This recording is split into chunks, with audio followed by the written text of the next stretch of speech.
as well. Very important topics. Yesterday, some 39 Democracy Hub protesters were remanded and their cases have been adjourned to October 8th and 11th. The police statement yesterday was released in the evening, and so we'll get into that to give you some further details on that. And of course, we all know that the protestation was because of Galamsey, the fight against Galamsey. There were some arrests that were made. Per the police statement, about 2 days ago, some 42 persons were arrested in total. However, lawyers of the demonstrators say that they will peg it at around 46. And the police has indicated that even though yesterday 39 of them were arraigned before the law court, the rest will be arraigned later today, and we'll get further details on that. Just a reminder that we're streaming live on Facebook at TV3 Ghana, and so join us. Share your thoughts and your comments. If you have any questions, go ahead and do so. We're going to get a lawyer to speak to us and explain exactly what the law says with regards to arrests in Ghana, and specifically to this kind of case as well. And you can also join us via X and Instagram at TV3 Ghana. We're also live on DSTV channel 279. Joining us in the studio, Enoch Anhre Afuakwa. I hope I always pronounce it right. Anhre. You made it the name. Anhre. Anhre. Anhre. Okay, thank you for correcting me. He's a private legal practitioner. He's also a member of the NPP communications team. Good morning. How are you? Good morning. I'm doing well by His grace. What about yourself? Oh, by grace, I am well. I know by grace you are well. Indeed. Also, we have Solomon Owusu. He's a senior communicator for Movements for Change. You're always giving us sound bites. Good morning. Good morning. I hope everything is okay with you and your wife this morning. Yeah, we are. Nothing has because threatened your marriage. I was, as it were, vindicated by the fact that she also had the same text message. I see. And also she has gotten item 13, and now everyone is getting item 13. You didn't bring us some this morning. That is Alan. But the item 13, we are looking at it as... No, but the only item 13 in this country is Alan Chamanti. Okay. So that is the refreshment you have. So item 13 on the ballot is 13, and it is item 13, and it is food. Ubiabididi. So you should have brought the food first, so that we can start enjoying it now. Oh, don't worry. That's what I meant. It is in the new agricultural revolution. The food will come. Don't worry. So it's food as the nearest possible future. Fantastic. I see. You understand it. Interesting. Anyway, good to have you in the studio. Thank you. Malik Basintale is here. He's the NDC Deputy National Communications Officer. Good morning to you as well. Hello, good morning. How are you doing? Well, coping. Yeah, you're managing. Coping. I don't want to say nice shirts because now everybody says when you come on, the first thing I talk about is your shirt. So your shirt is okay. Thank you it's very much. Though. Thank you very much. Thank you very much. Anyway, I hope you've had a good week. Well, we've been out there trying to put things together, trying to communicate our policies, trying to sympathize with Ghanaians and to brace them up for the last-minute challenges. I mean, the kicks of a dying horse are usually mightier than when it was alive, but it really does not stop it from Who is the dying horse? from perishing. Is that introductory remark? I don't even, that's what I'm asking. Hold on. Oh, I gave you enough time. Don't worry. Okay, right. Don't worry. I'll give you more time. I'll be fair. Don't worry. Fair. Who is the dying horse, by the way? The government, the NPP. So okay. their cakes will be tough. You've seen them exhibited in these last days. I see. Trying to attack people, humiliate people, arrest people. I mean, extremely non-charitable. So we've been out there trying to tell the young people to cope. And we are certain that on January 7, 2025, all Ghanaians will be awarded a certificate of survivor. 8 years of a very nepotistic government, a clueless government, an aimless government, a visionless government is enough for people to select. And to land on this, Bella, there are people who ask whether the number 8 is visible to the Ghanaian people. I think that for people who've gone through 8 years of hardship, it's enough to open your eyes to see clearly the number 8. So you are breaking the 8. That's the slogan for the NPP. The last time I heard them say it was the day they picked the ballot paper. Your shining attire is beautifying the butterfly. Thank you very much. Hey, beautifying the butterfly. The new day butterfly. The new day butterfly is making the butterfly soar. When last did you hear them say break the 8, Bella? Oh, they've still been saying it. Have you let go of that slogan, breaking the 8? No, we've not let go. You've not. So you still say it?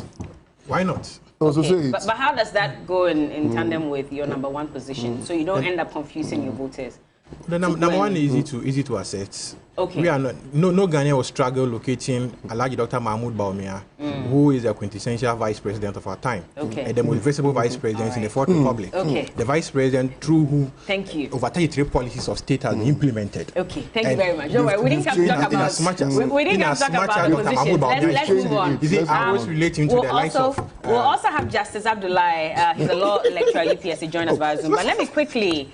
Okay, is he the one I'm speaking to first? No, let me speak to Noah Adamte. He's the lawyer that we spoke to yesterday. But just quickly, Noah, please give me a few minutes. Let's take a look at some videos of family members of the detainees who were very anxious yesterday, very disturbed because they were not being given the chance to even communicate with or contact their loved ones who had been arrested as part of the protesters on the 22nd and 23rd. Of this month. It was just a few days ago. Very disturbing videos, but I want you to watch just quickly. I'll give you details of the police statement that was released yesterday, and we'll speak to Noah Adamte. You don't care about their welfare. But have you seen your sister? Have you been able to see your sister? I saw her, but I've been able to speaking to her. But I thought they called you earlier to say she's not feeling well. Just this morning, I received a call, and the person mentioned his name as Inspector Ken. And that he was speaking from the National Police Headquarters. He told me that my sister wasn't fine and so we should come to check up on her as a family. I got to the National Police Headquarters gate and I was denied access to her. Why? I called the number for several times. The number is here. I checked mobile money. The name came Kennedy Pembe or something. We called for several times. There was this policewoman at the gate. The name was Japan. I spoke to her. I told her that, look, I just received a call from this number that my sister, who is diabetic and asthmatic and is battling glaucoma, is here. I am told she is not fine. We want to check up on her. The woman took the number. She also called for several times, but that number didn't answer until I heard that they were being brought to court. I went to the Kaneshi police station, and the station officer told me that specific instructions had been given that they should not be granted access to any family member, not even a lawyer. I made them aware that my sister is diabetic. I made them aware that she is asthmatic. I told them that she has glaucoma. And so she would need her drugs. They said no. Was she the one you said was just doing TikTok live and was picked up by the police? And at the time she was arrested, she was live on TikTok. So she was just streaming the, proceedings of the protest on her social media handle. And then she is being treated as if she was some sort of criminal or someone who committed any heinous crime in this country. I am myself a journalist. I have covered several reports on Galamsey.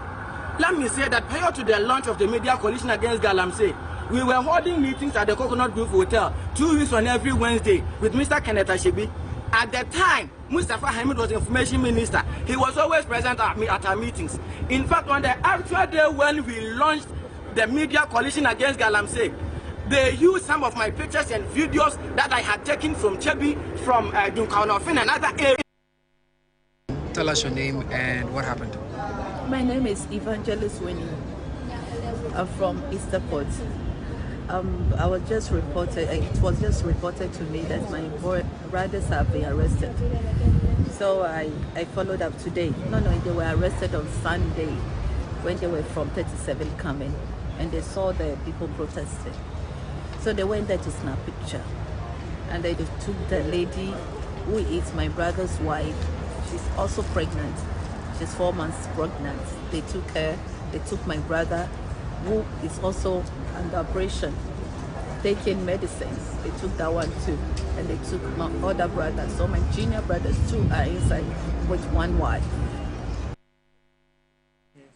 All right, so this evangelist in particular has two brothers who have been arrested. One, she says, is sick, and she was even trying to give him medicine they were not allowing. Now, beyond that, one of her brothers is married to a woman who is 4 months pregnant. She also was picked up on that day. And according to her, they had only stopped to take pictures and were unfortunately arrested. And in fact, it's not just her statement. Yesterday, there were videos all over social media of this pregnant woman in particular who was crying foul, indicating that she only stopped to take pictures. She doesn't understand why she's been arrested. There's even one guy who claims that he was a mate. He's a mate, and that's where he stays. So he literally was in his home on the streets when he was picked up. There's another who says he went to church was on his way back home. And you look at his outfit, well, I'm not going to declare whether he's guilty or not, but you look at his outfit and you're forced to believe that he may have been from a function. He says he was on his way home and he was also picked up and he didn't understand why. So like I said, the police released a statement yesterday. 39 of them were arrested, were told that they have been remanded, 28 of them in police custody and the remaining 11 into prison custody. And they will appear before the court on the 8th of October and the 9th of October and the 11th of October respectively. The remaining suspects will be put before the court to face justice, and the case is being prosecuted by the Office of the Attorney General. Let's speak to Noah Adamte. He is a member of the Lawyers Reporters Defense. Yesterday we spoke to him. We want some updates. Good morning, Noah. How are you? Yeah, I'm good. Good morning, Bella, and good morning to your cherished listeners. So I know yesterday didn't go exactly as you expected. Just run us through how you were able to discover which courts your clients were and if they were even given a fair representation in court ahead of them being denied bail. Yeah, so events that occurred yesterday were further difficult situations that we have experienced since we came out to represent those arrested during the protest. So just like previous days where we've had very little access or relations with the persons arrested, yesterday we have been informed that the accused persons will be arraigned before court at 9 a.m. That was what the police told us. Okay. So at 9 a.m., we did not know the specific courts they were going to be taken to. So we had to declare ourselves at the various courts in Accra. So you can imagine, all across the city, we had lawyers standing by and hoping to inform all of us if the accused person had been brought there. And this continued, so lawyers had to move to the National Police Headquarters because we're not getting any information, and our people were at the various courts and they were still not getting any sign of the people being brought there. So we had to come to the National Police Station. So now lawyers had to be on Okada bikes, some in their cars, to throw police vehicles where there was suspicion that these buses or these vehicles were carrying arrested individuals to court. It was somewhere around 1 p.m. that we got the information that they were being taken to the circuit court in Accra, close to the Supreme Court. So we had to rush there quickly so that we can represent them when they are brought to court. So that was the difficulty that we faced throughout yesterday morning before the protests were arranged in the Accra Circuit Court. Yes. Okay. Now, let me understand something, because yesterday, per what I heard in the news, you were not allowed to do an oral defense necessarily, or they expected that you do a proper bail application. Can you explain that for the layman to understand what your challenge was? Okay, so when a person is arrested, the law provides that the police must grant the person bail or present the person to court within 48 hours. So the 48 hours is what we call the arraignment stage. At that stage, the person is just introduced to court. The police is just going to hand over the person to the court that we have arrested this person. And so these are the offenses we have charged the person with. And the court will decide whether or not the person should remain in custody or the person should be allowed to go home and attend court from home. So what happened yesterday was basically the arraignment of the accused persons. Okay. And then they are pleas to be taken. So they have to plead whether they are guilty or they are not guilty. And all of them pleaded not guilty. So if they plead not guilty, then it means there must be a full-blown trial for the court to determine their guilt, which must be established by the prosecution beyond reasonable doubt.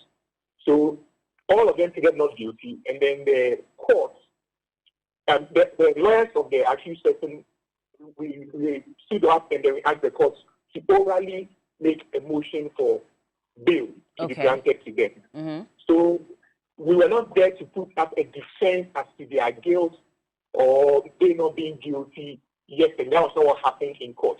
It was just to arraign them, their plea taken, and then we took the opportunity to ask the court to also grant bail to them. that they could attend court. So that's what I was asking. So were you allowed to orally put up a bail, application for them, or did they say you have to go back and put in an application? No, so I have to mention that the accused persons were brought to 2 different courts, and even in batches. So I was in the circuit court 6, and there were 3 batches of about 9 people that were brought. And when they were brought, because we need to also have it in mind that yesterday was the first time that lawyers were seeing the protesters after their arrest. It was the first time. And this is because all attempts to have conference with them at the police station had proven futile. So yesterday was the first time. Yesterday was also the first time the charge sheet indicating the specific offenses that the accused persons are being charged with were made known to the lawyers. We got it whilst in court. So it was impossible for the lawyers to draft and present a written bail application. So the law allows lawyers to make oral application for bail on their feet when the accused persons are arraigned. So we did that yesterday for all the accused persons in the 3 batches that were presented to the court in which I was and to the other courts that the other lawyers were. All right, very quickly, what are the charges? Yes, so in all, there are about 6 charges leveled against all the accused persons, from conspiracy to commit crime, namely unlawful assembly. They were also charged with unlawful assembly itself, causing unlawful damage, and then assault on public officer, offensive conduct conducive to breach of peace, and then defacement of public notice, which is a very so these were the offenses that they were charged with. So 6 in total. Yes, so I think there are some accused persons that were charged with just 5. They were not charged with all the 6 last offense, which was defacement of public notice. Now, we also know that not all of them were arraigned before the court yesterday. Per the plea statement, some of them will be sent to court today. So that means that you've not been able to see all your clients necessarily as at yesterday. Do you know which courts they will be sent to, what time exactly? Do you have all those details? Have you been given the chance to even meet them ahead of them making an appearance in court? No, so just like what has been happening in the previous days, we don't know the specific courts they will be taken to. We don't know that. Even today's own, you don't know? Yes, today's own, we don't know. We also don't know the police stations they are being held in. We don't know that. We also do not know the charges, so that it should be the same charges being brought against them. So it will be ambushed with that today as well. So that means that you'll be hovering around, the various police stations or the courts, actually, trying to figure out where exactly they'll be sent to. Yes, that is exactly what we'll be doing. How many of them in total have you been unable to account for? So, what happened yesterday, now we know there are about 39 people. So, about 7 more people that I would say, as of now, they are unaccounted for. Now, some have been accounted for because of what happened yesterday, because they were brought to court. Noah, thank you so much for the updates this morning, and we do hope that we can get some further details much later when they are arraigned before court. But that's Noah Adamte. He is a member of the Lawyers for Protest Defense. Very disturbing. Producers, I know my guests will lash me today if we don't give them extra time because they were already complaining. So please pardon me if we stretch it just a little bit. But just to understand the law, my guest, I'll come to you shortly. Let me quickly cross over to lawyer Justice Abdullah. He's a law lecturer at the UPSA. Thank you for joining us, counsel. I hope you're well. Indeed, God has been good to us. I believe you're fine. I am trying to be fine. I mean, it's not easy at this point. But you heard from Noah Adamte, who is a member of the Legal Defense, Lawyers for Protest Defense. And he's saying that yesterday was the first time that he even was able to see any of the people who had been arrested. You look at the Constitution, the 1992 Constitution, 14 as well as 19(2)(e). It says that once you're arrested, they must let you know exactly what you're being arrested for, and they must also allow you to have a lawyer of your choice. All that was not done. And he has corroborated that this morning by saying that he only saw them yesterday. The ones who are even supposed to appear today, he does not know where they are being kept. He's not seen them. He has no idea which courts they are even going to be sent to. This is clearly a breach of the Constitution, is it not? Indeed, it is beyond that, and it's a normal and a continuous breach that our security agencies in general, i.e., the BNI, the National Security, and the Ghana Police Services, these have been their normal practice. They will deny you all your constitutional rights when you are arrested, regardless of the circumstances, and sometimes will beat you to pulp. And these are not mere allegations. These are things that I have witnessed as a lawyer. I'm a practicing lawyer. So they are not allegations, wild allegations being made against these state institutions. We have lawless state institutions and which are designed to protect us, but unfortunately, they end up being the ones being used not only to intimidate us, but also to abuse our rights and indeed do literally everything that is objectively wrong with their rotten system. And this is what we are confronted with on a daily basis as lawyers, and indeed as suspects, and sometimes as accused persons. The Ghana Police Service, naturally, because of their regular interactions with the general public, comes in handy whenever these offenses go on. And they continuously, if you would recall, right from in fact, right from Kumipreko eras, the Gerald's time, they have never been up in their game when it comes to dealing with protests and demonstrations. They've always, continuously, have never handled these matters well enough, in line with the law. They would always abuse rights. In fact, the easiest one all of us may recall would be, I think, sometime in 2015 or thereabout, when, if you remember, the MPP staged a similar demonstration. And this time it was an MPP demonstration. And Gabi Asarel, if you remember, was beaten so much that, in fact, he was literally undressed in public. And somebody lost his eye, if you remember these incidents. Yeah. And generally have been victims of these abuses, continuous abuses. And it's so senseless to think that this is a growing institution. And one would believe that with time, the Ghana Police Service in particular, and the security agencies in general, would learn to modify their ways in tune with democratic systems. But unfortunately, this never happens. It's as though the more we grow, the more retrogressive their systems and approaches to some of these matters become. And the issues lawyer Noah, Damte described as not knowing their the court or the police stations that their clients are being held, and even the particular court that they will be handled. These are all systematic design that the police lately, I think for the past, give and take about 5 years, this is what they've been doing. But is it right? You will never know. And so you are blindfolded, literally, meeting your clients. You may be luckier to know that your client is being held in a particular police station and possibly engaged with it. But knowing the particular court that you'll be sent to. And once again, when I say the police, it includes the BNI. Okay. It's the same thing we are confronted with. But indeed, security. In this case in particular, we're told that the case is being prosecuted by the Office of the Attorney General. And so it goes beyond the Ghana Police Service. Unfortunately, you are right. Because they are our colleagues and they know better and they are supposed to engage us even better than the police would do.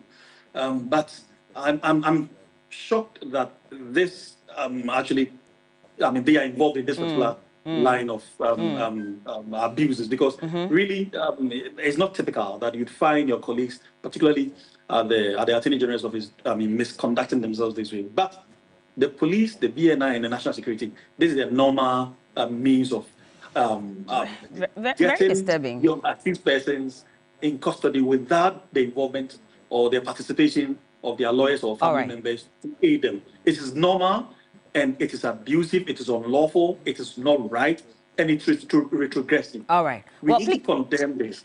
Please hold on for me. Let me just come to my guest in the studio. Malik, you're listening to the lawyer and also to Noah Adamte, who clearly stated that he does not even know where his other clients are going to be today.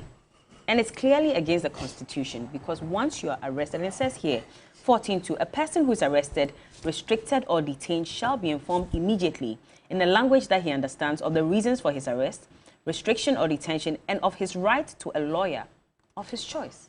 First of all, I saw some protesters, some of the arrested protesters wear nose masks when they were being arraigned before courts. If they are listening to me this morning, I want them to understand that there is no need covering your faces and stopping the public from identifying you people. We are proud of you. We are proud of what you've done. And I want to know who has been arraigned so that anywhere I meet you in town, I give you 21 gun salutes. You are heroes. No need covering your faces. And I saw some of them stopping the cameras from taking videos and footages of them. No need. You've done a yeoman's job. You stood for the country. You stood against Galamsey. You stood against corrupt officials. You stood against a nepotistic government. You stood against incompetence.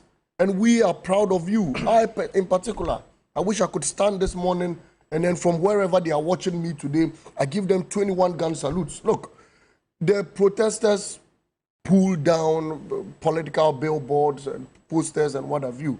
Both NDC, MPP. Yes, I should have been affected. I should have said, okay, you tore the posters of NDC and all of that. But it's not their fault. These are people who are fed up with political leadership in this country. And it affects anyone. Look, my father used to say that when you commit a crime, you don't determine how the oppressed reacts to that particular crime. There are people who offend you and tell you, you should have responded this way at least. When you offend me, you don't determine how I should respond. You have committed a crime. Why?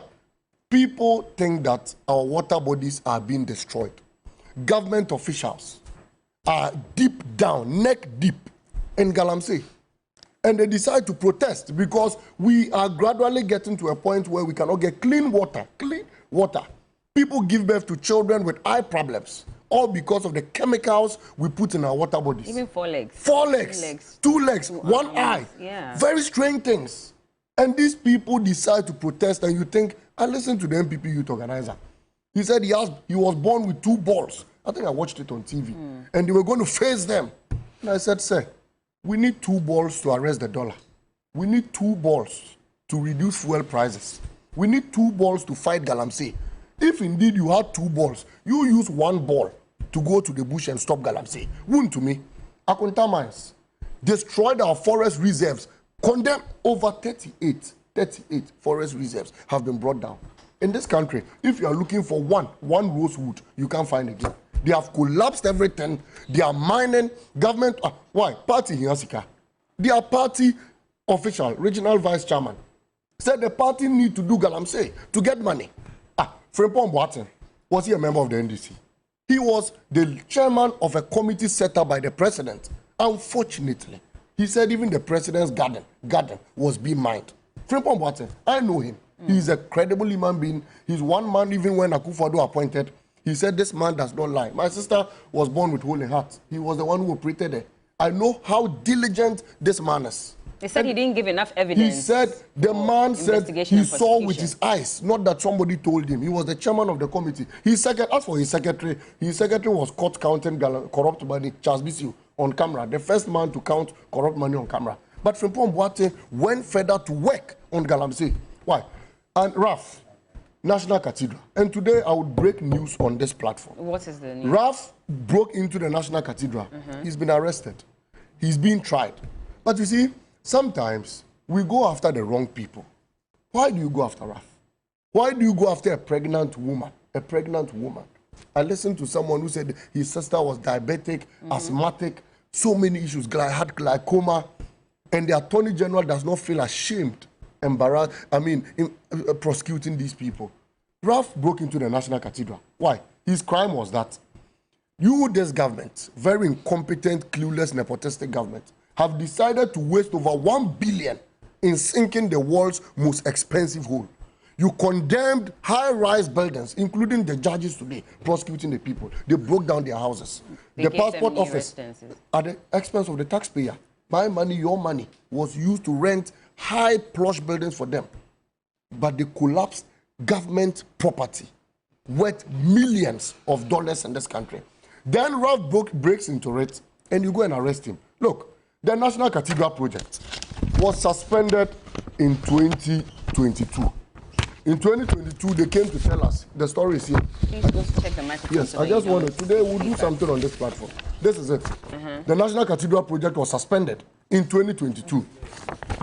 In that same month, the board of trustees, those who were left, including their boss, the general overseer, Professor Opoku Mensah, Dr. Opoku Mensah, said they were working free of charge for the people of this country and that they were not taking allowances, they were not taking salaries. You see, it was a bare-faced lie, and today I've brought documents to prove it.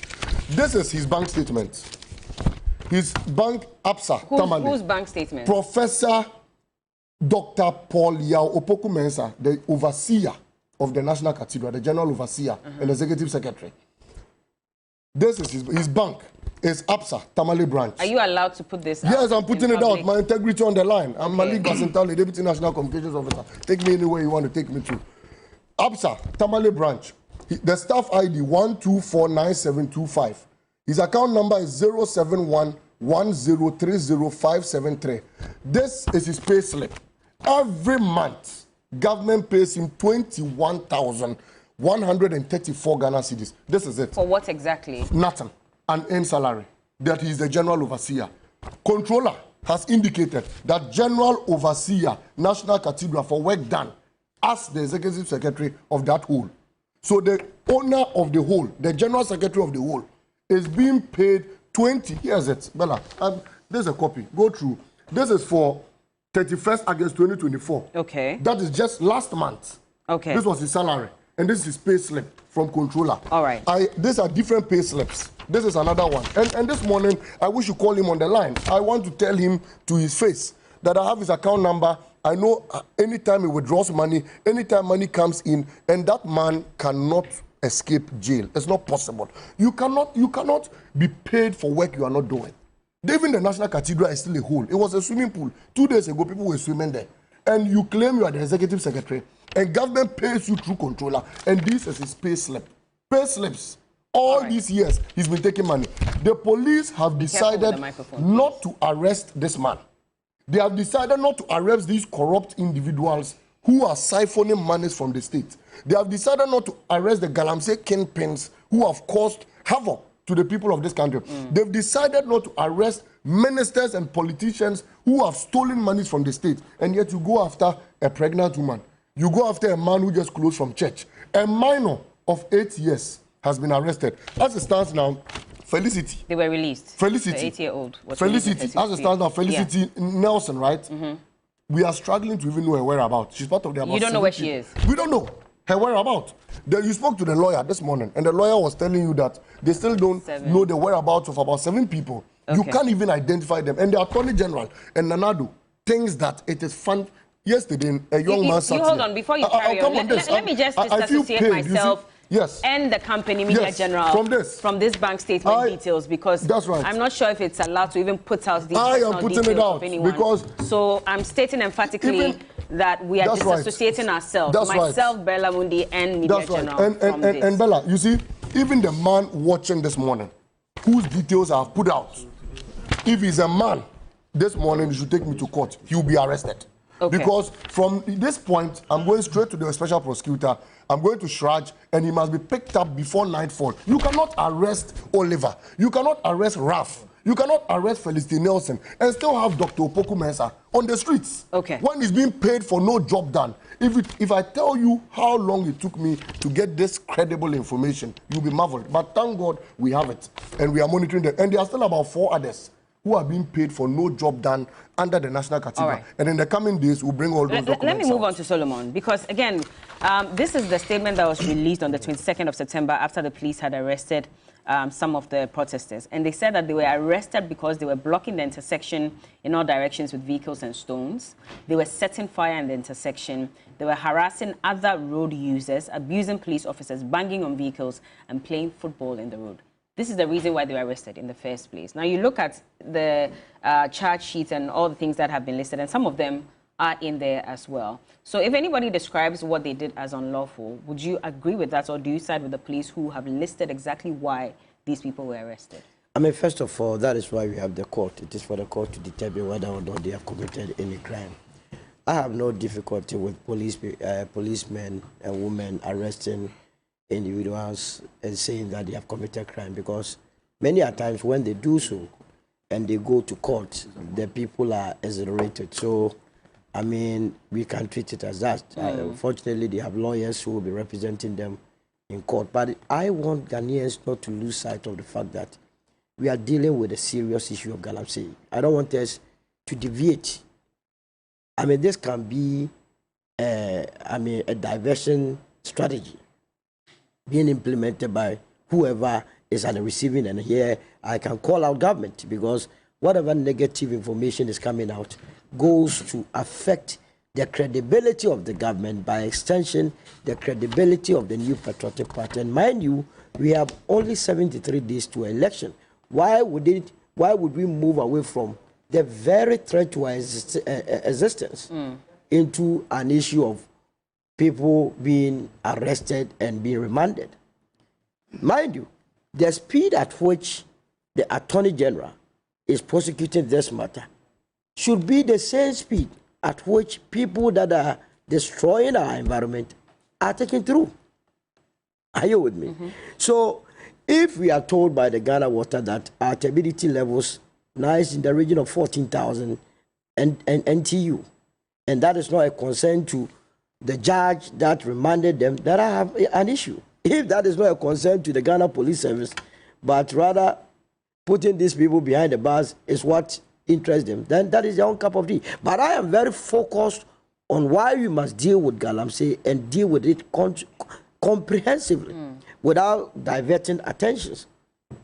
We have been told by the New Patriotic Party that they will never make Galamsey an issue, because the last time they did, in election 2020, they lost a lot of the mining areas. And that is why, if you would realize, the government is very silent on this whole Galamsey and rather pushing this direction. The number of people that have been arrested, the 39 people who are in various cells and prisons, they must know that they are part of the history making. My own communicator, one of the Movement for Change members, Nia Yopari, is behind bars for taking part in this. Was he part of those who were arraigned yesterday? Yeah, yes, he has been sent to Nsawam, and then I will be visiting him today. He's been sent to Nsawam? Yes, remanded to prison custody. You know, 11 of them were remanded into prison custody, and then, so we will be with them and to, as it were, fight together, because the point is that without fighting and calling out names, government officials will get away with impunity. Prior to him making an appearance in court, were you able to contact him? Did he get access to his lawyers or anything? No, we didn't even know until yesterday night. We didn't know until yesterday night. Miraculously, someone told us. Okay, that's what he had been sent to Nsawam. So you didn't even know he was even appearing before the court yesterday? Yes, we didn't know of it. Either than that, we would have moved into us, because he's one of our own. He is a very good communicator of the Movement for Change. And so we needed him badly. But unfortunately, for the love that he has for this country, he has to suffer in this way. That is not to say that when people also embark on demonstrations, they must misbehave. I am not for that. You understand? Because I watched some of the videos, and I believe that some of the demonstrators went overboard. In what sense? You see, you are demonstrating. I have been a chief demonstrator in my life. And you need to court public sympathy for the cause that you are embarking on. If you go and block 37, the military hospital, people that have been infested with the polluted water already are sick, and they are being sent to that hospital, and they are prevented from entering. Definitely, you will incur the wrath of even the public that are supposed to sympathize with you. So, in organizing our demonstrations, we must take note of some of these things and not go overboard, so that the government will use it to divert attention. See the amount of energy and time we are using to discuss why people are in prison custody, as against the amount of time we should have used in discussing why the government is not acting on the Professor Frimpong Boateng's report, why the government is not moving swiftly to deal with all those in our forest. But you heard what the Attorney General, the Office of the Attorney General said about Professor Frimpong Boateng's report, that there was not enough evidence to go after the people this that were Attorney listed. General has no credibility that I will follow. He has no credibility, having been caught on tape, negotiating. Then if you say that these protesters are doomed because we're told that the Office of the Attorney General You is the one don't need prosecuting any this case. Solomon like me to tell you that this Attorney General has no credibility. When was the last time you heard any Attorney General negotiating with an accused on how to get another accused incarcerated or punished? I don't want to take his words very serious. I feel we are on our own. We have to fight for ourselves as a country.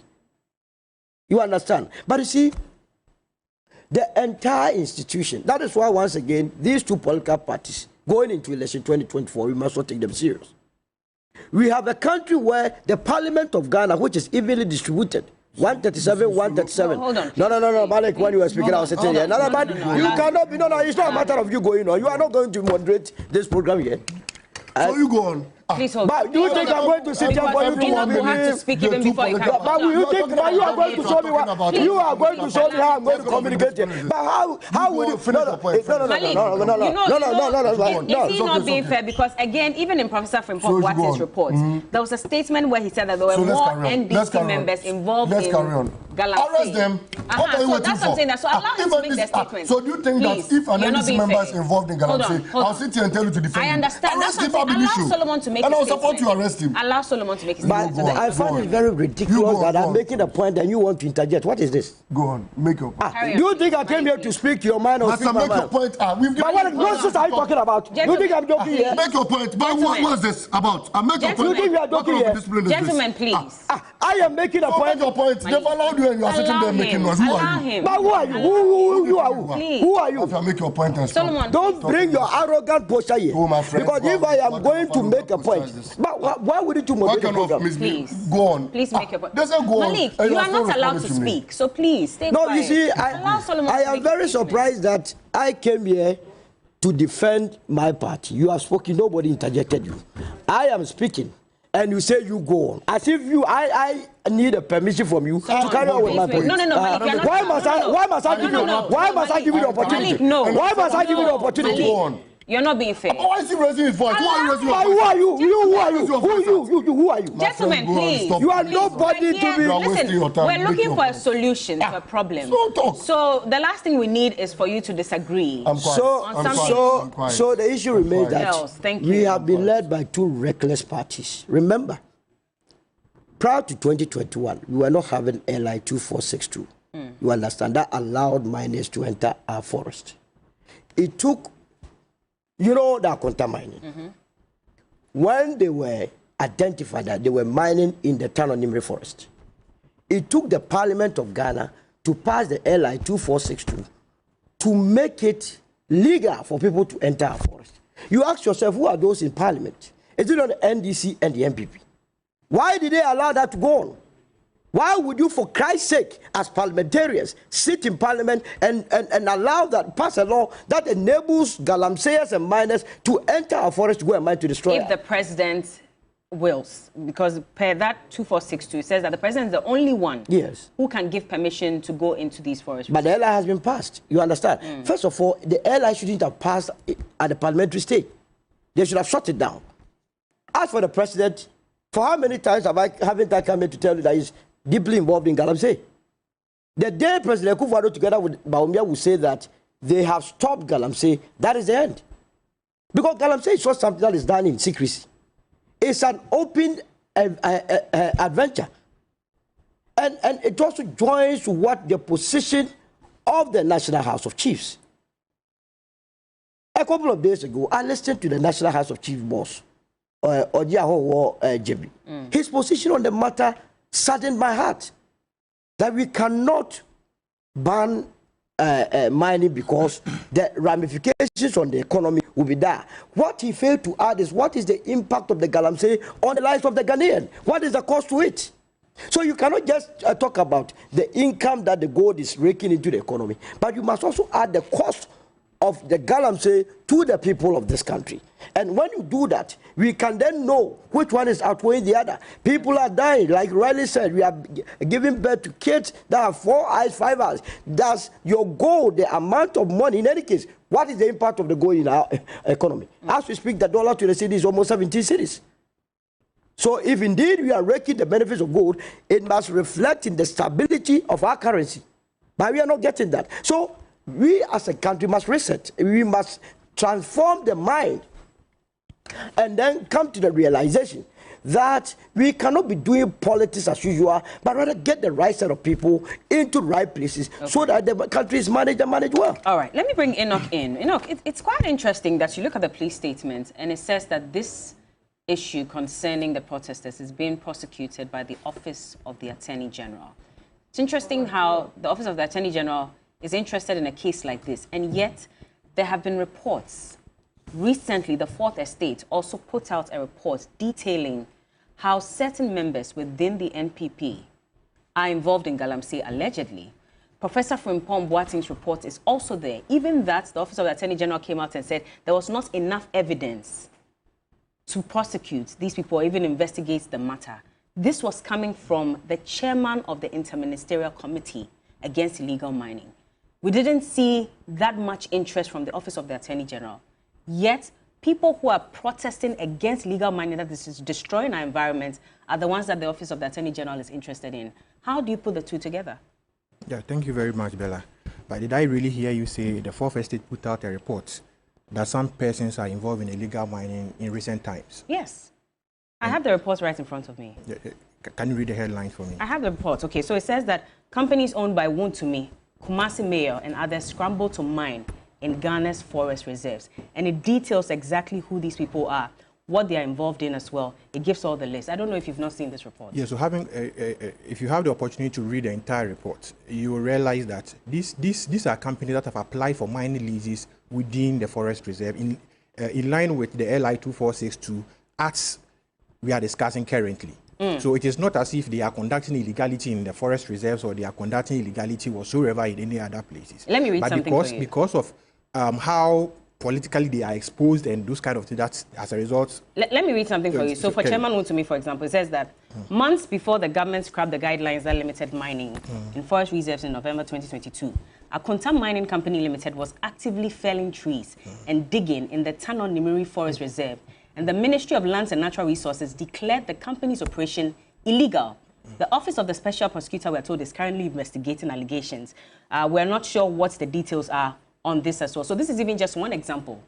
So this is only a semblance of, but if you go further, you realize that Akonta Mining has applied for mining lease or something. I've read the report. Yes, so I've read the report. The Fourth Estate sought to put out that Akonta Mining applied for mining lease after the passage of, or was granted mining lease or something after the passage of LI 2462. So when you go further, is it a fact? Yeah, it's a fact. It is only reiterating. What I'm asking, certainly, is it a fact that per what the Ministry of Lands and Natural Resources had put out, they were felling trees and mining in the town on Nimri Forest Reserve illegally? It's a fact.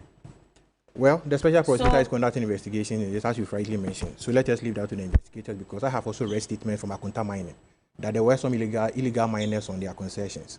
And as a result of this, they also notified the appropriate offices and the likes. So in as much as the state agencies conducting investigations in this matter, let us leave it hanging as to when the special prosecutor comes out with its findings, we all can thoroughly discuss this subject matter in detail. Bella, let me extend the greetings of His Excellency the Vice President, who is also the President in waiting of the Republic of Ghana, Alhaji Dr. Mahmoud Bawumia, to your cherished viewers on this platform this morning. He's currently on his campaign tour, sharing with the people of Ghana his bold solutions to transform Ghana into the fourth industrial revolution, and Ghanaians are greatly buying into this. And Ghanaians are going to vote number 1 come December 7, 2024. Following the extensive work that government has conducted and looking at the competence and integrity of Alhaji Dr. Mahmoud Bawumia, certainly he should be given the opportunity to lead this country and to lead us well in that regard. Bella, on Saturday, the youth wing or a New Patriotic Party, we are also working for the bold solutions. At 5 a.m., we'll be ending at Mancha Abona in Jamestown, and to tout the achievement of government and to... You allow him to make his point. I'm still trying to connect that to the question I asked him, so please allow him. Solo, why? You are my brother. So, please carry on. Just know that all this you are saying is eating into your time. Worry not. Worry not. Worry not. So our bold solutions work will come off on Saturday, as advertised. So all the youth of this country of Ghana should join us in this bold solution work. And Bella, you allowed Malik Basintali to do something on your platform which is unusual. Certainly, you gave us topics to discuss. And what Malik Basintali sought to bring in to this free of discussion is nowhere part of this discussion. So what, my question there, you've just put it on I'm coming there. It is grossly irresponsible. Hold on. It is grossly irresponsible for him to have put out somebody's bank statement and bank details, invasion of the privacy of the person without due authorization. You heard me disassociate. No, he has no right, because he doesn't even know the contract or service of this general overseer. Neither does he know the contract terms that he has with the National Cathedral and the type of work that he's executing for the National Cathedral to draw the conclusion that he's conducted no work and as a result he demands no remuneration. This is clearly irresponsible. Clearly irresponsible. It's a sort of slanderous and defamatory statement, and I believe the general overseer knows what to do. If he really wants to take this matter up, he really knows what to do because he has a right in law which has clearly accrued. Bella. To my question. Your question. Come again with your question. He's wasted our time. You know what? You sought to ask. You sought to ask on the matter of the democracy hub. I'm sorry, I didn't mean to laugh. Okay, no, please allow. I'm the one moderating. Yes. Let me ask again. Ask again.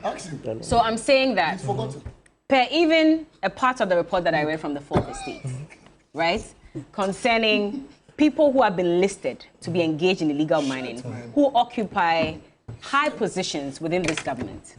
Then beyond the Fourth Estate, we have Professor Frimpong Boateng's report, where he listed a number of government officials who are involved in illegal mining. We didn't see the Office of the Attorney General move so quickly to investigate and prosecute these people. In fact, Professor Frimpong Boateng's report, the Office of the Attorney General came out and said there was not enough evidence adduced to prosecute these people. And yet, we have people who are protesting against Galamsey, which is destroying our environment. And they are the ones that the Office of the Office of the Attorney General, pardon me, is interested in prosecuting. How do you put the two together?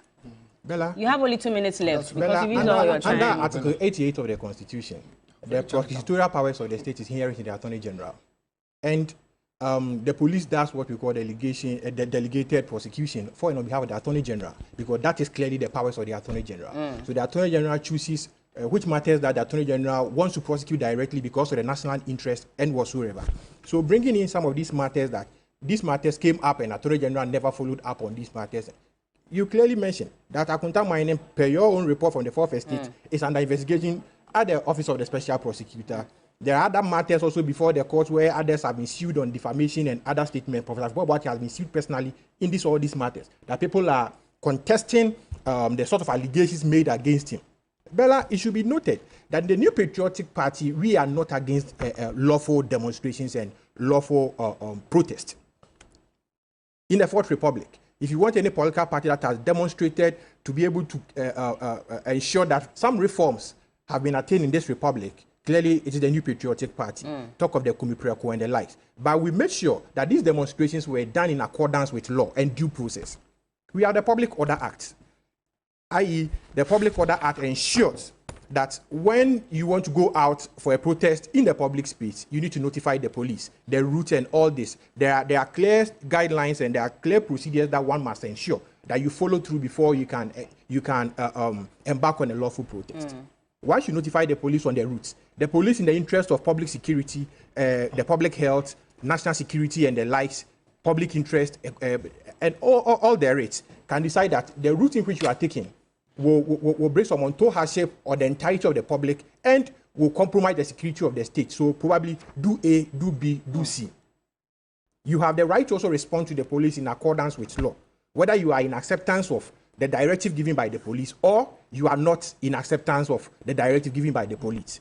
Certainly, during this the Democracy Hub demonstration, they notified the police sometime in July, I'm told. The police notified them that where they want to organize this protest, in front of the, opposite the Jubilee House. The Revolution Square. Yeah. Look at the sort of traffic build up even during the peak hours, from 2, 3 o'clock thereof, in front of the office of the president. The intersection and the sort of vehicular traffic that jams within even normal traffic days. The police saw that, no, this will call on toll hardship onto the citizens, the entire citizens of this public. And it will also inflict on national security. So reschedule, let us do A, B, C, D. Our brothers and sisters say no, they will go ahead. The police sought the orders of the court, the High Court, where the High Court restrained the demonstrators from going ahead. You have 30 seconds. Going ahead on this planned protest at the, how do you call that place? Revolutionary Square, is it? Revolution Square? Yes. Revolution Square. Revolution Square.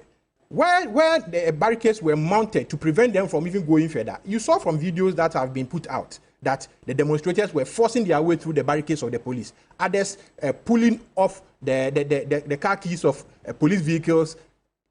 It almost amounts to disarming the police and the likes.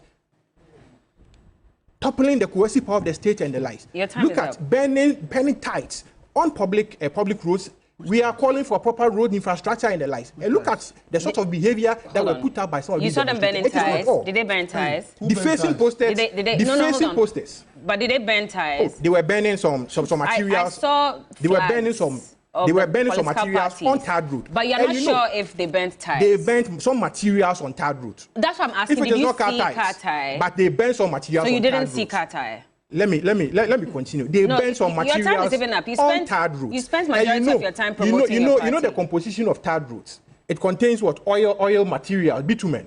And once you set fire on these tarred roads, it causes damage to the road infrastructure, and it also need the state to also add additional resources to be able to maintain them. And these are public funds that we are spending in this regard. And certainly, once you have a right, you don't have absolute right to do anything that you want at any time. But hold on, sorry. Oh, I told you his time is up. I'll come back to you. Once the police have accosted some of them and they have been put before court, let us wait. Yes, but we broke the law because the police broke the law. Because I read the Constitution to you. Once you are arrested, you must be told what you are arrested for. You must be given the rights to a lawyer of your choice. You heard the lawyer this morning. Even those who are going to court today, he doesn't know which courts they're going to. He has not been able to contact them. Bella, they are not aware of the reasons why they have been arrested. You hold on, let me go on. You know because your time is up. Let me give you one information so that you can go back to your lawyer. I'll come back to you so that you make some time. Next time when I ask you, please stick to the questions. But lawyer, I'm coming back to you via Zoom. I hope you're still there. Now, what I want to find out, what are your thoughts on the police statement that says that this matter is being prosecuted by the Office of the Attorney General? It's a question I asked Enoch earlier, that we didn't see the Office of the Attorney General acting so quickly when it came to accusations leveled against government officials involved in Galamsey. But all of a sudden, we see young people who are hitting the streets, speaking up for the rest of Ghanaians so we will not be poisoned eventually. And they are the ones that the Office of the Attorney General is interested in? Can you hear me? Yes, I can hear you. Carry on. Yes, indeed. I was saying that this must be obvious to all of us. We have a political character in the Office of the Attorney General, a partisan Attorney General for that matter, who doesn't seem... Are you there, lawyer? We're having a bit of a challenge. Justice Abdullahi. Okay, it looks like there's a bit of a challenge with your connection. We'll see if we can reconnect with you. So that, okay, there you are. Come again, we lost you. You froze for a while. Did you lose me? Yes, we lost you. Okay. Yeah, oh, my apologies. My apologies. So my position is that the Attorney General has demonstrated that his lack of appreciation... Oh, we might have to reconnect with you again much later so that you can speak on this matter. For fighting for the national interest rather than his... It appears... Bella, do you... carry on. But I'm still on because I can hear you talk. Yes, go on. Go on, please. So it appears clearly that the AG is not really... either he doesn't appreciate what it means to fight for the national interest, national cause, or...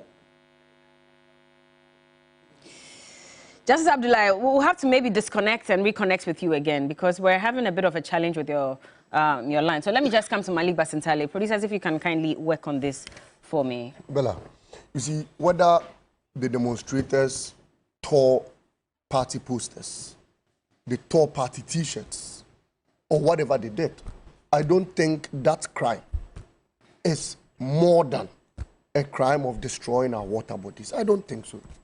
As we speak today, mortuary workers are about striking.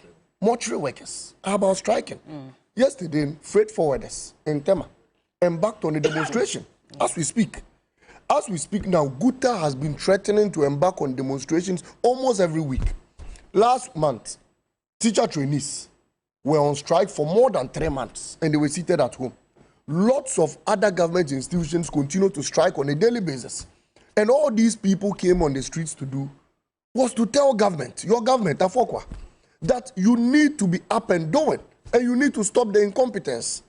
Things are not right and you don't expect people to be quiet. People would definitely speak about them. Look, I listened to a young man who was part of the demonstrators.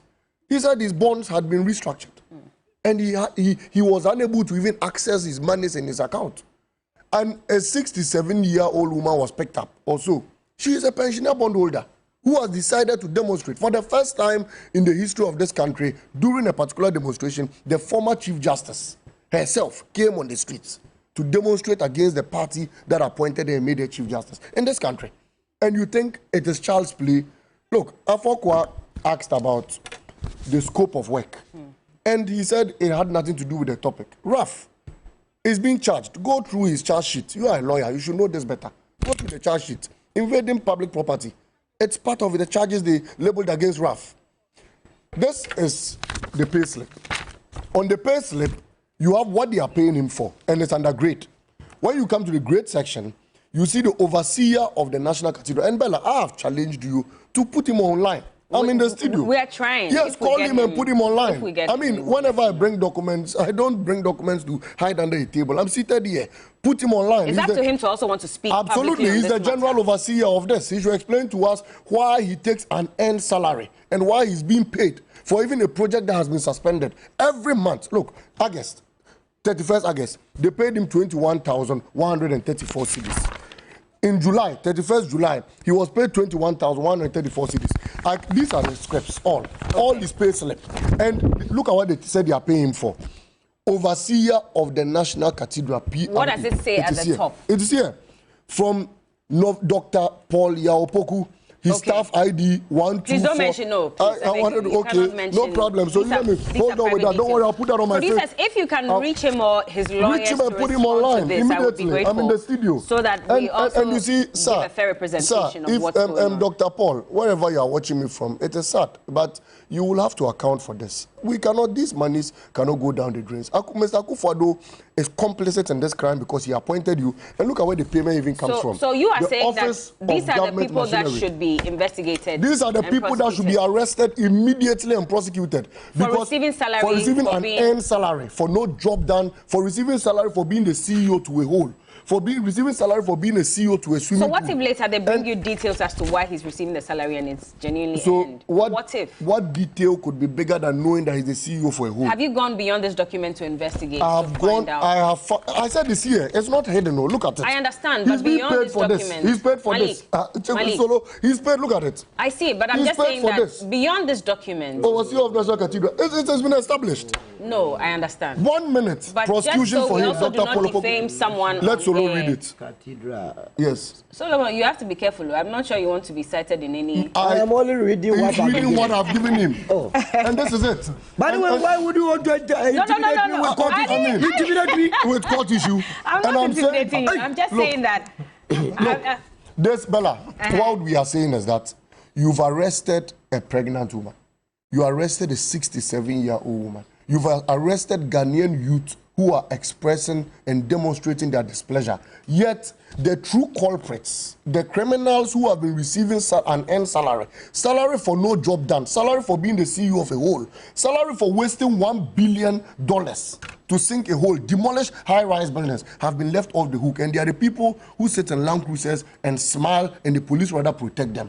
The police must go after these people. And from here, like I said, I'm not ending this matter here, even though I know maybe nothing good will come out of it in this government. But in the next NDC government, Dr. Paul, as for Dr. Paul Opoku Mensah, no, because as for him, he cannot escape. His prosecution will be very short, and such people will account for all this money. You are not the Attorney General. You are not that's what I'm saying. Judge. So if you say his prosecution will be very short, yes, because you are saying that based on what? Because of the facts established. Yes, and but it is here, allow the hard copy. Yes, but allow the I will release this job on my Facebook page. All right, and everybody will go and see. Let me go back to Justice Abdullah.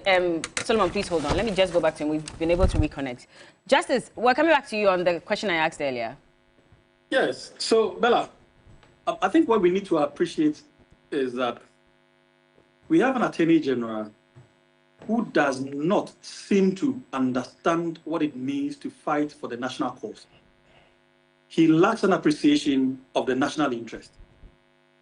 And he's surrounded by people who rejoice over injustice. But they forget that one day, injustice may elude them when they also cry for help. And this has been the kind of things people like myself and other civil society organizations and institutions have been fighting for. That when we have a better country, we have better institutions, it is only for our collective good. But an Attorney General who doesn't see anything absolutely wrong with the political party that brought him into office, but sees everything wrong with everyone else, is a clear problem for us to deal with. He is a problem, a walking problem for us to deal with. And I think that over the years, for the past 4 years at least, everyone, I think Ghanaians have been quite unanimous about his misconduct, his lack of appreciation of issues, his disinterest in the prosecution or investigation of matters that directly impact adversely all of us. And rather is interested in sectional matters that do not really take us anywhere, really. It does not bring any progress, does not inure to the development of this country. And this example you cite is one such grievous issue. When an Attorney General refuses to see that the national interest, i.e. in this particular case, the fight against corruption, the fight against Galamsey, the fight against impunity, and the abuses that we continuously suffer from the security agencies, the Ghana Police Service, National Security, and BNI, and indeed all these subtle moves to always unduly get suspects incarcerated without the involvement or the participation or the presence of their lawyers, and the systematic abuses that we continuously suffer as a result of all these rot that we find in our system, but would be interested in something as useless and baseless as arresting protesters, lawful protesters. Why do you describe this as useless and baseless? Because, first of all, let me say this, that protest is a constitutional right. And Bella, no country, nowhere in the world, has there been a protest that has never seen something beyond the norm. There would always be minor excesses. Those minor excesses are not treated the way this one is being treated. I.e., every protest, you would always find some people going beyond either demarcated routes or doing things that may not necessarily not be lawful, but they are not necessarily allowed to do them.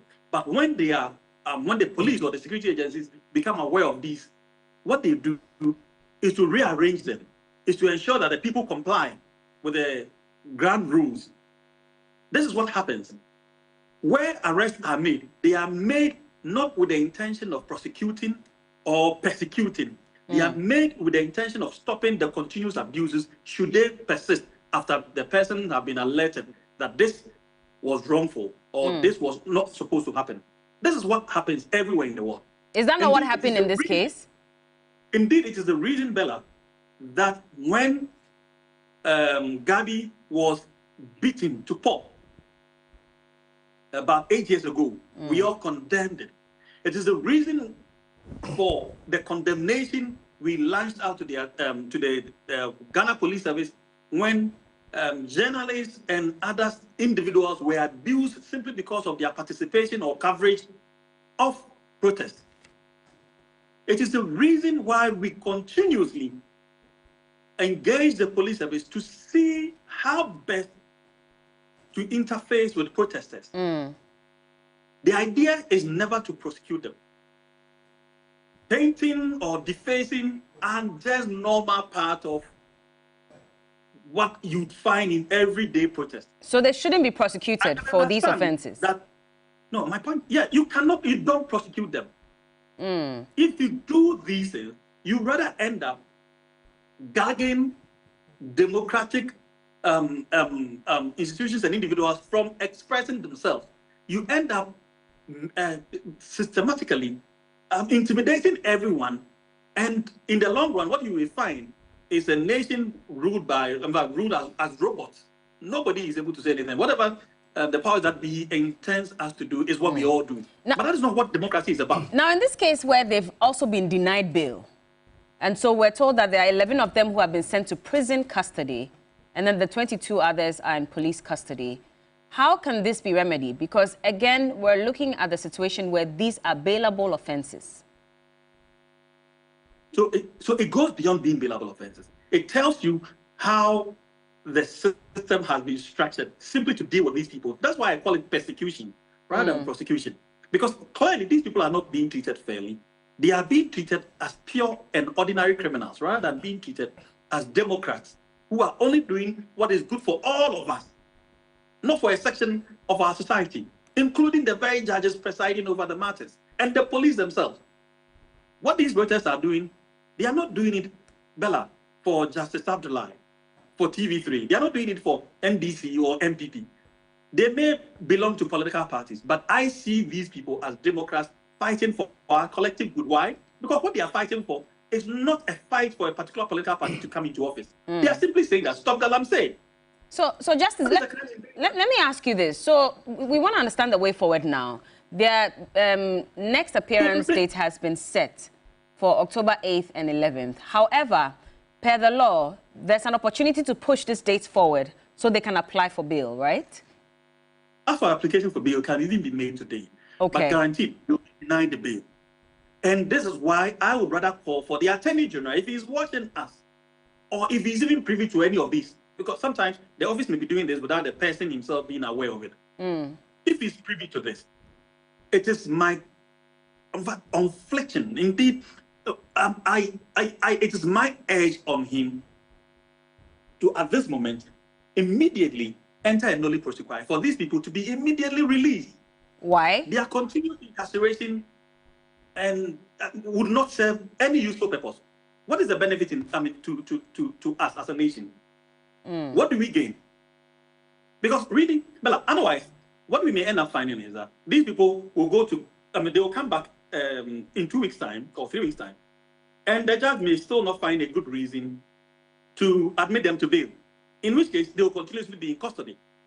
Now, how do we benefit?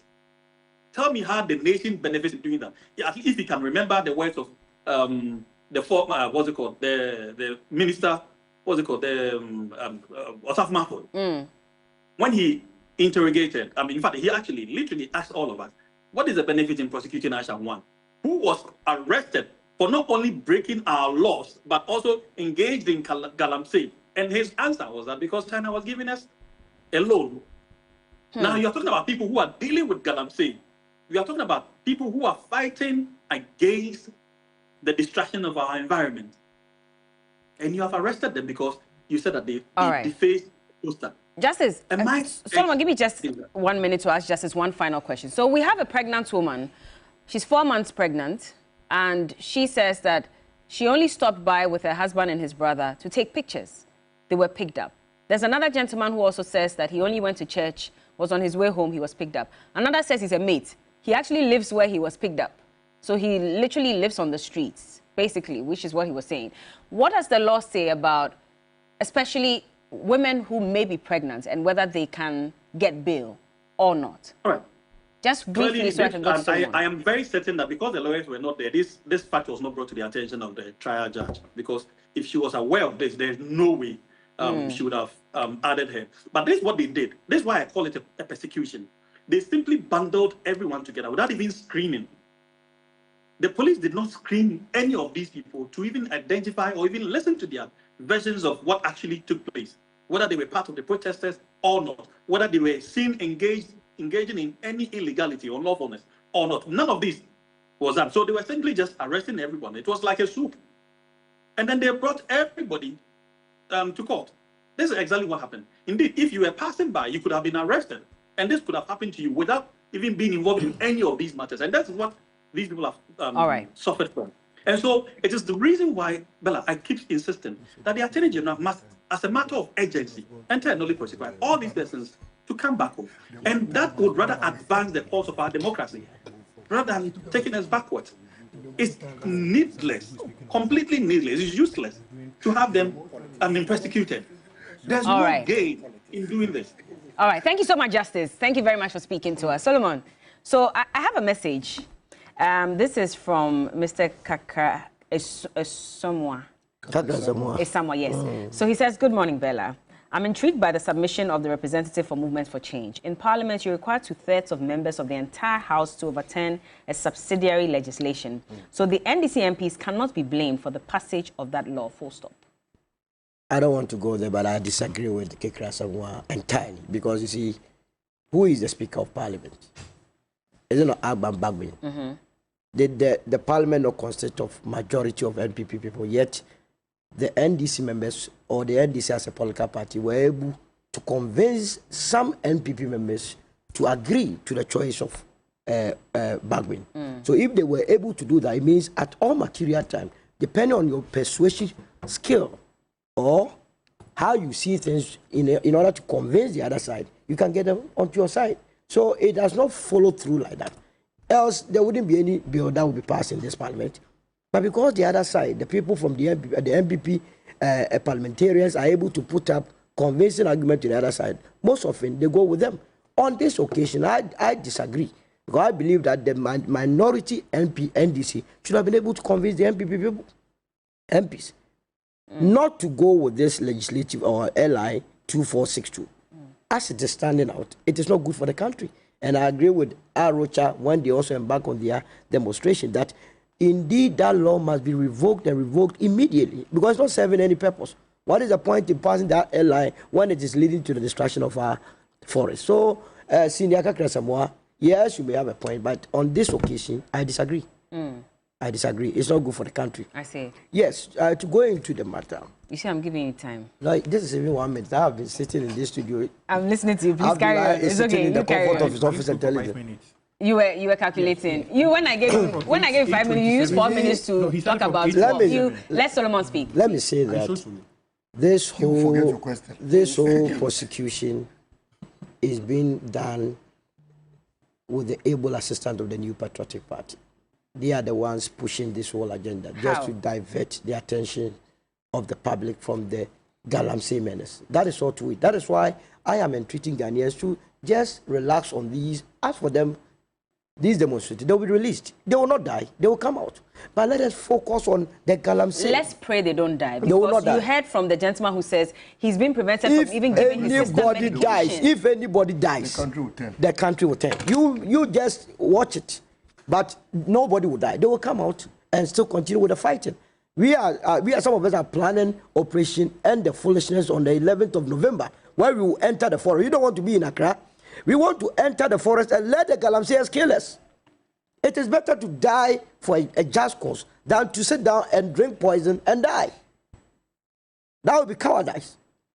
The New Patriotic Party is the one trying to divert the attention by using state institutions. First of all, who is the chairman of the police council? Is it not the vice president? Vice president is. The board of the police council give the police administration directions to operate. Who is prosecuting this matter? Is it not Attorney General? Attorney General is an appointee of the president. Now, if you read Article 882, what does it say? Article 882 says, the Attorney General shall discharge such other duties of a legal nature as may be referred or assigned to him by the president. This assignment has been referred to him by the president. That, hey, our party and our government is under attack. What can you do to divert minds? Let's arrest these innocent people and put them behind bars. Let's remind them so that Ghanaians will focus on the remand and the court case and let go the Galamsey issues, which is killing you and I. I'm not interested in that. I want to push the president. What happened to his mantra that he was ready to or prepared to put his presidency on the line? Did he come to scam the people of this country? No, we cannot allow elderly people to be scammers. We cannot. If young ones are scamming us, the elderly people are also scamming us, and you want to agree with that? No. So please, we are focused. Professor Frimpong Boate's report, if this Attorney General is serious, Professor Frimpong Boate mentioned specific names. He mentioned Protozua. Samuel said, who is MPP's parliamentary candidate for Suhum. He mentioned Gabi Asaro. He mentioned Kojo Ponkruma. He mentioned Captain Koda. He mentioned Charles Niteko. He mentioned the youth organizer for Chebi. He mentioned Charles Ousu and a host of people. Why are these people walking about freely? Why? And like Justice Abdullah said, if we do not dispense justice in equal measure, tomorrow it may go against the Attorney General himself. We are building a nation, for Christ's sake. Well, there's a gentleman who said when the LI was passed, you were part of the MPP. You never complained. How did I not complain? People have been voted into parliament. They are supposed to do their godly work. I have been criticizing this president ever since I was in the MPP. I don't support. Were you against that LI? Absolutely. Did you speak up at the time? I spoke up, and indeed, you know, the Apaprama forest is at where I come from. Okay. Why would I support people coming to destroy the environment that I live? All right. Let me bring... So, it is a non-starter on the basis of the Galamsey alone, or how the presidency aided in passing the LI 2462. Ghanaians, once again, must not give this administration 13% come election 2024. They must have less than 13%. From item 13 to 13%. Enoch, so is it how I've been consistent? I've seen that. I've seen that. So you are giving them refreshments, but Allah is going to refresh all of them. I see. Enoch, so you heard from Justice Abdullah. He says that if in case the Attorney General himself is not aware that his office is prosecuting this case, he should even file a nolle prosequi so that this can be ended and these people would be released almost immediately. Do you agree? I disagree with the statement made by Justice Abdullah. And in fact, I must say some of his statements cannot be differentiated from a political party representative on this platform. Describing the Attorney General as his misconduct and a whole lot of labeling against the Attorney General, describing him as partisan and a whole lot of... You see, Bella, as a lawyer... Does he not belong to the party, first of all? No, as a lawyer... He belongs to the MPP, does he not? No, who? He was appointed by the president, was he not? Who? Does he not belong to the party? He is an Attorney General. Does he belong to the MPP We are speaking in lieu of his function as an Attorney General under the Constitution of the Republic. I under understand. Article 88. But it's just a simple question before Bella, you... let me... Is the Attorney General a member of the MPP or not? He is. Exactly. Carry on. But he's the Attorney General of the Republic. Okay. And no Attorney General in this Republic never belonged to a political party. So is he wrong From to the say Rawlings that he's era. partisan? No, he said he's partisan Attorney General, his misconduct. And clearly, the Attorney General has not been convicted of any professional misconduct in line with LI 242, the professional... a lot of things. No. LI 2423. Okay. The professional conduct and etiquette rules of the legal profession. Once the person has not been convicted by the General Legal Council of any professional misconduct, you cannot label the person as describe the person as being misconduct or his misconduct and that kind of... It clearly shows the type of hatred that they have for the land attorney general. But clearly, but I have accused the attorney general. I don't have any hatred. So hold on. I don't have any hatred for him. It is my right. No, it is not criticism. We are all on this platform, and you are telling me that I hate the attorney general. If anyone shares the opinion about how you can share your opinion. You can share your opinion without crossing the red line. You know, he's a learned friend. And as a learned friend, you know that gravely describing your learned brother in lieu of misconduct, you know what you are doing to your brother. Doesn't mean you hate. Although, yes, this clear it amounts to clear hatred. If you are speaking the truth, it amounts to clear hatred. Has he been convicted of any professional misconduct? He was heard on tape. No. And the judge advised him to recuse himself from the case. The judge advised. It was an advice. Why did the judge not order? Advice. No, why did the judge not order? No, but the judge strongly advised. Judges order. Judges share their opinion. Judges also advise. So why did the judge not order? But why? Because he was before the judge. Why did the judge not order? But when the judge ordered, when the judge advised, don't let us go there. He don't let us going to court. Allow me. Allow him to land. Allow me. He never stopped going to court. No, I was with him throughout the trial. He never stopped going to court. Let this be cleared on this platform. You see, he mentioned, Jasabulai mentioned that the people, he said around the world, demonstrations, occasions, some petty things and those kind of things. So does it mean that because they are demonstrating, they must also cause breaches to some fundamental rights of others and some public order systems that we've put in place as a people? Is that the case? They are before the court. And if the court finds that they have not committed the offenses that they have been charged, then the court will set them free. Again, there is this assumption on this platform that the lawyers cannot find the whereabouts of their clients. For Christ's sake. Clients engaged lawyers. Which clients? Clients engaged lawyers. In this case, were they given the right to do that? Were they given the chance? The police will tell you. We are not told. You have not even had a conversation or engagement with any of these arrested about persons 4 or 5 statements to say that they were not given. No, Bella, you see, we are talking of matters of law. You are not given the opportunity to. I'm so sorry about that. But let me just ask you. There have been about 5 or 6. No, I won't tell you time is up. There have been about 5 or 6 statements that the police have released, updating the general public on what has been done at every step. Sure. Now, these lawyers, this is not the first time that they're accusing the police of preventing them from seeing their clients. If really that was a lie, don't you think the police should have come out to debunk these claims? I'm telling you that clients engage the services of lawyers. So before a client engages you, he will tell you or she will tell you, the lawyer, that I have been arrested. I am at Kotobabi police station. I am at Kaneshie police station. I am at Accra Central. Come over and offer your service to me. Were they given the chance? They will. Certainly, once they have put up a statement, before any caution statement or any charge statement, the police will read to you that you have the right to. 39 of them were in court yesterday. Were they given the chance, per the Constitution? Did they put up a statement before the police? No, but even in their statement, the question is, hold on. So you cannot conclude. No, we are told that they actually were made to give, some of them were made to give their statements, even that in the absence of their lawyers.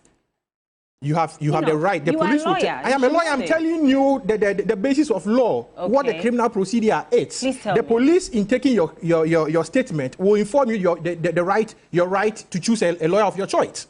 So certainly, when they have not come out in formats that these provisions were not made or this procedure were not followed, then certainly we cannot conclude on this platform that these essential procedural requirements that every police officer is required to undertake were not met. We can't discharge this from this platform. But if an allegation has been made against you, and you know that you are not guilty, you should come out and defend yourself and say that I gave person A and B the chance to call this person or that person to represent them. The police has not made any statements on that. You see, I am a lawyer, and there has been no circumstance that my client has informed me that he has been or she has been arrested that I don't know the whereabouts of my client. So if you're an ambulance lawyer who is soliciting, then you go around chasing cases or something, then probably even the client even doesn't know you that you are the lawyer representing him or her.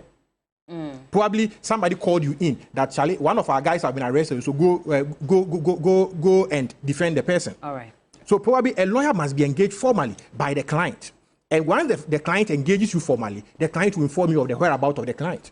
Let the people come out and let them inform us of the procedure they went through. And at the end of the day, during trial, the police will furnish at the disclosure stage, the police will furnish the lawyers of the accused persons, the charge sheet, and all the material things, the statements and all material documents the police will be relying on to prosecute them. Okay. And certainly, if these essential matters, the statement taken in the presence of independent witnesses and the likes were not followed in due process, certainly the courts, I know, will release them, because there has been a Supreme Court decision on some of these matters where the police must follow due process in accordance with law. Malik mentioned that mortuary workers 30 seconds, please. Went on strike. Fact check.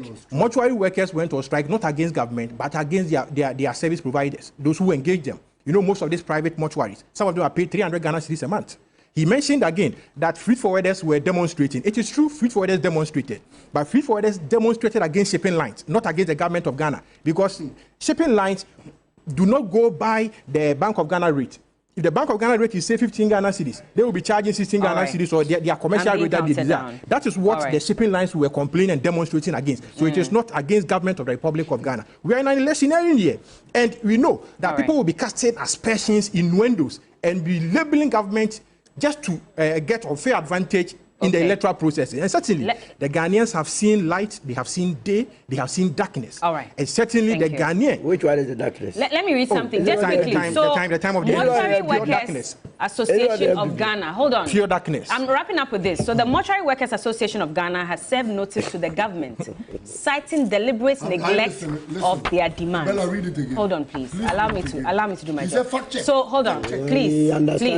So in a statement dated Tuesday, 17 September, MOA General Secretary Richard Kofi Jordan emphasized that the strike is a last resort after a repeated attempt to resolve the issues. Now, what are the issues? They are saying that their concerns include inadequate provision of personal protective equipment, leaving workers exposed to disease and hazards. Additionally, salary arrears. I know, right? Salary arrears dating back to 2020 remain unpaid, and the request for financial clearance to employ 500 additional mortuary workers have been ignored. They are also demanding payment of the COVID-19 bonus announced by the president, which mortuary workers are yet to receive. So my time is up. We have to go. But thank you, gentlemen. Thank you. You are letting me clash with my English this morning. Enoch Antre Afuakwa is a private legal practitioner. He's a member of the MPP communications team. Malik Basintale, NDC Deputy National Communications Officer. Solomon Owusu is a senior communicator. Movements for Change. Justice Abdullahi also spoke to us earlier. He's a law lecturer at the UPSA. Let me tell you that this morning at 10 a.m. we have a conversation coming up, and we're talking about the Galamsey fight. Beyond the talk, what next? And so look at the lineup of speakers. And at 10 a.m. we're going to have a conversation. It will be led by Beatrice Edu, so look forward to it. And also, good morning to Notedua. He says that Gabi was not beaten to a pulp. Let's be factual. Not holding brief for the police at all. But I remember he was whipped. He spoke during and after that. Also, good morning, Kobi Esa, good morning, and Fred Agbenyon, good morning. I have to wrap up, forgive me. But step into the world of Dewa 539. He was sent the topic. So why is he goofy? Step into the world of Dewa 539 for your chance to win big with Dewa Direct and Dewa Chop Money. With Dewa Direct, dial star 446 hash, pick 1 to 39 and win 20 times, 40 times, or 400 times your stake. And win cash every evening at 7 p.m. and on Sundays at 6 p.m. Early birds love Dewa Chop Money. At 10 a.m., dial star 446 hash, choose 1 to 39 and win 20 times, 40 times, or 400 times your stake. Play at dewa-nla.com or dial star 446 hash. If you need help, please call 055-6259-249 or 053-2479-879. Dewa, Afa. We're playing cash out star 439 hash. Just dial, select option 2.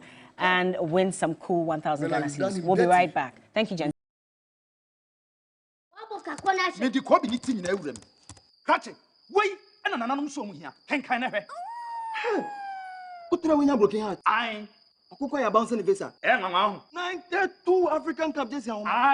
Nana,